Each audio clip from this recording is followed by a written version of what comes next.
സമീപകാല ചരിത്രത്തിൽ സിപിഎമ്മിന് കിട്ടിയ ഏറ്റവും വലിയ തിരിച്ചടിയാണ് മുൻ മന്ത്രി ജി സുധാകരൻ സിപിഎം വിട്ടത്. പാർട്ടി വിട്ട് വിമതനായി മത്സരിക്കാൻ തീരുമാനിച്ചതോടെ സിപിഎം രണ്ടായി പിളർന്നു എന്ന് തന്നെ പറയാം. അതുകൊണ്ട് തന്നെ നല്ല കമ്മ്യൂണിസ്റ്റുകാരും അതുപോലെ പിണറായിയുടെ നേതൃത്വത്തിലുള്ള മാഫിയ കമ്മ്യൂണിസ്റ്റുകാരും തമ്മിലുള്ള ഏറ്റുമുട്ടലാണ് കേരളത്തിൽ ആരംഭിച്ചിരിക്കുന്നത്. അത് അവരുടെ സർവനാശത്തിലേക്ക് കടന്നിരിക്കുകയാണ്. പഴയ മഹാന്മാരായ നേതാക്കൾ പടുത്തുയർത്തിയ സിപിഎം എന്ന പാർട്ടി ഇന്ന് എത്തി നിൽക്കുന്നത് അപജയം, അതുപോലെ സംഭവിച്ചിരിക്കുന്ന അധപതനം, ഇതെല്ലാം യഥാർത്ഥത്തിൽ മറ്റൊരു മാഫിയ കമ്മ്യൂണിസത്തെയാണ് സൂചിപ്പിക്കുന്നത്. അതിന്റെ നേതാവാണ് പിണറായി വിജയൻ. അവർക്ക് തട്ടിപ്പ് നടത്താം, അയ്യപ്പന്റെ സ്വർണം മോഷ്ടിക്കാം, മദ്യം മയക്കുമരുന്ന് കച്ചവടം നടത്താം, സ്ത്രീ പീഡനം, കൊലപാതകം, ഇതിനെയെല്ലാം അവർ പ്രോത്സാഹിപ്പിക്കും. എന്നാൽ പഴയ കമ്മ്യൂണിസ്റ്റുകാർക്ക് അത് ചിന്തിക്കാൻ കൂടി കഴിയുന്നതല്ല. അവരാണ് ഇപ്പോൾ ജി സുധാകരന്റെ നേതൃത്വത്തിൽ പുറത്തു പോയിരിക്കുന്നത്. ആലപ്പുഴയിലെ കമ്മ്യൂണിസത്തിന്റെ വൈകാരിക ഭൂമികയായ പുന്നപ്രയും വലിയ ചുടുകാടും ഉൾപ്പെടുന്ന അമ്പലപ്പുഴയിലാണ് സുധാകരൻ വിമത സ്ഥാനാർത്ഥിയായി വന്നിരിക്കുന്നത്. അവിടെ നിന്ന് തുടങ്ങുകയാണ് ഈ തെരഞ്ഞെടുപ്പിൽ സിപിഎമ്മിന്റെ പതനം.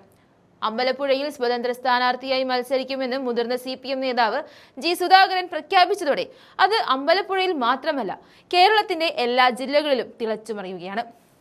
ആദ്യം തന്നെ പാർട്ടിയുടെ തട്ടിപ്പിനെതിരെ വിമത ശബ്ദമുയർത്തിയ പയ്യന്നൂരിലെ കുഞ്ഞികൃഷ്ണന്റെ നേതൃത്വത്തിലുള്ള വിമത നീക്കം അത് ആ പാർട്ടി ഗ്രാമത്തെ പാതി തകർത്തു കഴിഞ്ഞു.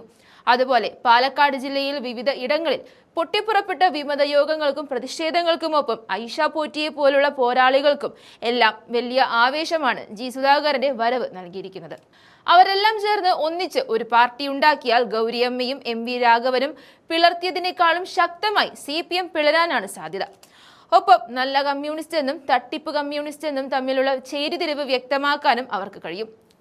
ജി സുധാകരന്റെ പടിയിറക്കത്തോടെ തന്നെ തകർന്ന പിണറായി വിജയൻ ഇനി പുതിയ പാർട്ടിയും കൂടി വിമതർ രൂപം കൊടുത്താൽ എങ്ങോട്ട് പോകുമെന്ന് വ്യക്തമല്ല.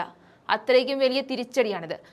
പിണറായി വിജയന്റെ നേതൃത്വത്തിൽ തട്ടിപ്പിനെയും മോഷണത്തെയും പെൺപീഡനത്തെയും മാഫിയ സംഘങ്ങളെയും അനുകൂലിക്കുന്നവർക്ക് പകരം യഥാർത്ഥ കമ്മ്യൂണിസ്റ്റുകളുടെ കൂട്ടായ്മ, അതാണ് ജി സുധാകരനിലൂടെ യാഥാർത്ഥ്യമാകാൻ പോകുന്നത്.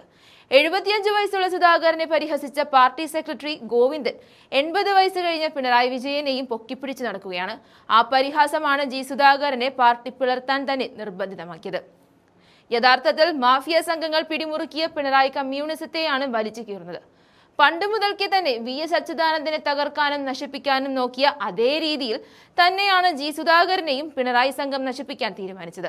അല്ലെങ്കിൽ ഇന്ന് ആലപ്പുഴ ജില്ലയിൽ ഏത് നിയമസഭാ മണ്ഡലത്തിൽ നിന്നാലും ജയിക്കുന്ന നേതാവായി സുധാകരൻ മാറിയിട്ടും അദ്ദേഹത്തെ തകർക്കാൻ നോക്കില്ലായിരുന്നു.